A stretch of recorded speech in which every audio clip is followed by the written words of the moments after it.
On July 20th, 1973, the world lost one of its most electrifying cultural icons. At just 32 years old, Bruce Lee, martial artist, philosopher, filmmaker, and global superstar, was suddenly gone. The official cause of death seemed straightforward at first, but over the decades, his passing has become one of the most debated mysteries in pop culture history. How could a man in peak physical condition, a symbol of strength, discipline, and vitality, die so unexpectedly? Was it an accident, a medical condition, or something more sinister? Today we're uncovering on how did Bruce Lee really die, and separating myth from medical evidence and walking through what really happened. Let's get into it, right here, on History of Simple Things.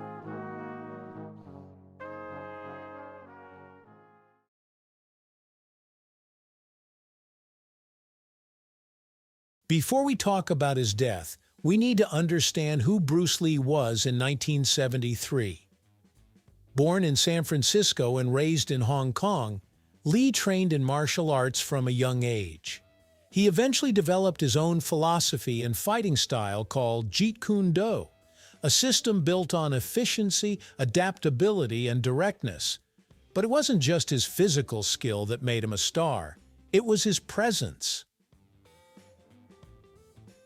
With films like The Big Boss and Fist of Fury, he became a sensation in Asia. Then came Enter the Dragon, produced by Warner Brothers, which would introduce him to Western audiences and cement his legacy as a global icon. But just 6 days before Enter the Dragon premiered in the United States, Bruce Lee was dead. On the day he died, Bruce Lee was in Hong Kong, working on a new film project called Game of Death. That afternoon, he went to the apartment of actress Betty Ting Pei to discuss scripts and future plans. According to reports, Lee complained of a headache later that evening. Ting Pei gave him a common painkiller called Equagesic, a medication that contained aspirin and a tranquilizer ingredient called meprobamate. He went to lie down, and he never woke up. When he didn't respond, a doctor was called. He was rushed to the hospital, but by the time he arrived, he was pronounced dead. He was 32 years old. An autopsy was performed. The result? Cerebral edema, swelling of the brain. Bruce Lee's brain was reportedly swollen significantly, increasing from about 1,400 grams to around 1,575 grams. The medical examiner concluded that the swelling was likely a reaction to Equagesic, specifically the meprobamate component. The official verdict: death by misadventure, meaning an accidental death caused by an adverse reaction to medication. There were no signs of external injury. No poison was detected. No evidence of foul play. On paper, the case seemed closed, but the questions were just beginning. 2 months before his death, on May 10, 1973, Bruce Lee had already suffered a frightening medical episode. While dubbing dialogue for Enter the Dragon, he suddenly collapsed. He experienced seizures and was rushed to the hospital. Doctors discovered brain swelling at that time as well. They performed tests, including a spinal tap, but couldn't find drugs in his system, except cannabis. He was treated, stabilized, and released. Many assumed it was a one-time incident. But in hindsight, this earlier collapse may have been a warning sign that something deeper was happening. When someone young, famous, and seemingly invincible dies suddenly, conspiracy theories almost always follow. Some believed he was assassinated by martial arts rivals. Others claimed he was poisoned. There were even rumors of secret societies placing a curse on him, but no evidence ever supported these ideas. Another theory suggested heat stroke. Bruce Lee had reportedly had his sweat glands removed from his underarms due to a previous injury, possibly impairing his ability to regulate heat. Combined with Hong Kong's humid summer climate, some speculated this could have contributed. However, medical records from the day of his death did not indicate dangerously high body temperature. The mystery deepened not because of proof, but because of disbelief. How could someone so physically disciplined just die?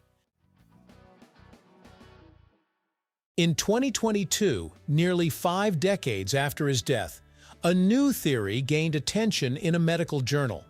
Researchers proposed that Bruce Lee may have died from hyponatremia, a condition caused by drinking excessive amounts of water, which dilutes sodium levels in the blood. When sodium levels drop too low, it can cause brain swelling, seizures, coma, and death. The researchers pointed to Lee's reported high fluid intake, along with his use of prescription medications and possible kidney issues that may have impaired his body's ability to excrete water properly. Hyponatremia can absolutely cause cerebral edema. It's a compelling hypothesis, but it remains just that, a hypothesis. There is no preserved blood sample from 1973 to confirm sodium levels. Still, it offers a medical explanation that doesn't rely on conspiracy. Another surprising detail. In the months leading up to his death, Bruce Lee had lost a significant amount of weight. He stood around 5 feet 7 inches tall and reportedly weighed about 135 pounds with extremely low body fat, possibly under 5%. Some friends and colleagues noticed he seemed thinner than usual. Lee was known for intense training sessions, strict dieting, and relentless work habits. He pushed himself physically and mentally. Some believe the stress, weight loss, and possible overtraining could have made his body more vulnerable.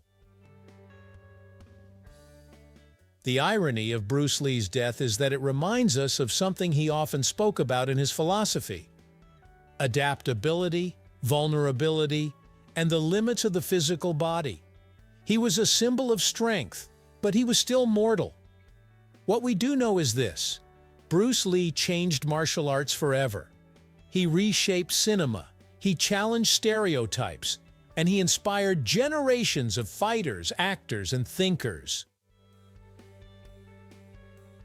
Thank you for watching. If you have suggestions for our next video, feel free to share them in the comments below.